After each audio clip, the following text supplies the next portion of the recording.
I am excited to be here at the Infantry Museum, thrilled to have had a great briefing from community leaders, both private sector and from the base, talking about the importance of Fort Benning for this region, for our state, for our military.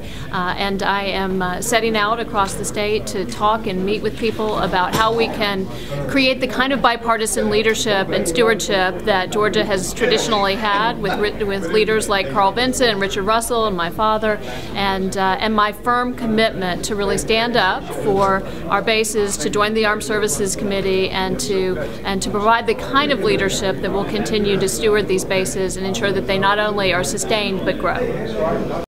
Well, I learned a lot about, first of all, the collaborative approach, public-private partnerships that have characterized this region and that I think make it such a really economically dynamic and vital place. I also spent a lot of time talking about the impact of sequestration as it relates to the base. You know, I think sequestration is symbolic of the dysfunction in Washington, but it's not just something that's in the abstract. It actually is and will have material detrimental effects upon Georgia. We talked about today that within the next year and a half it could mean the loss of 10,000 plus jobs and over $1 billion worth of economic value. So we know that sequestration is the exact wrong way of going about making strategic and long-term decisions.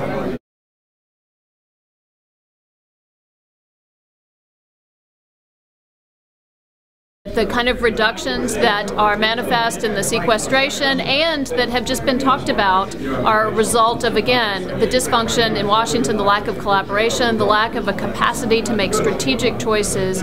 And I want to go to Washington and actually fight for the people of Georgia, ensure that we have the strength of our military, that we both protect and grow the military bases here at Fort Benning and around the state. So I have the luck of having a wonderful father who's been an advisor and mentor for 47 years and particularly keen on giving me a lot of great advice over the last year during the campaign. And he obviously is traveling around with me over the next couple of days along with Arnold Panaro, who's a Major General in the Marine Corps and one of my dad's great and one of my now real advisors around military affairs. And I'm absolutely proud of the record that he had, and it's the kind of, again, bipartisan statesmanship that I think made a real difference for Georgia and our nation, and that I would like to carry forward.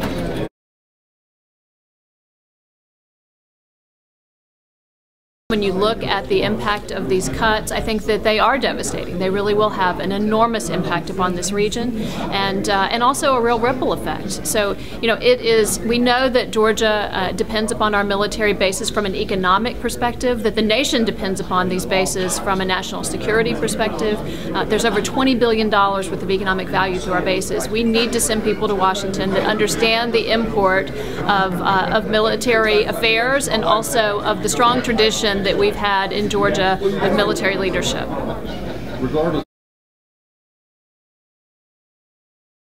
One senator in Washington can actually make a material difference. It can help, that person can change the culture of Washington by participating and joining forces with others, by reaching across the aisle, by actually recognizing that there are good ideas on both sides of the aisle. So not only that, but the person who represents Georgia needs to carry forward the extraordinary leadership that's been provided by political leaders over the last decades here in Georgia to continue to be a champion for our military bases, for our agricultural industry, for our farmers.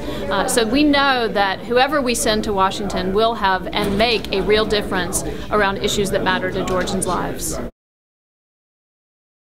I've been traveling. I've been over 1,000 miles in the last 10 days, and hear and see great enthusiasm, a sense of inspiration. People are ready to reject the kind of dysfunction and finger pointing that they see from David Perdue and from those on the other side, and they're ready to actually say, we want to send somebody who is going to solve problems, collaborate, and work in a bipartisan fashion to get things done.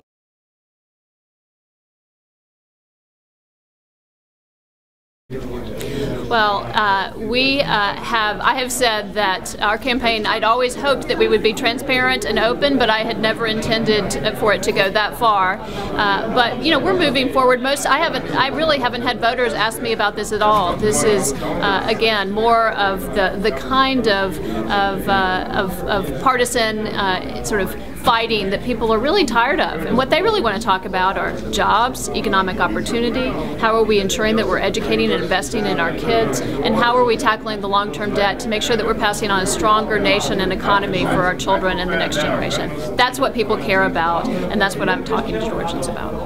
And I know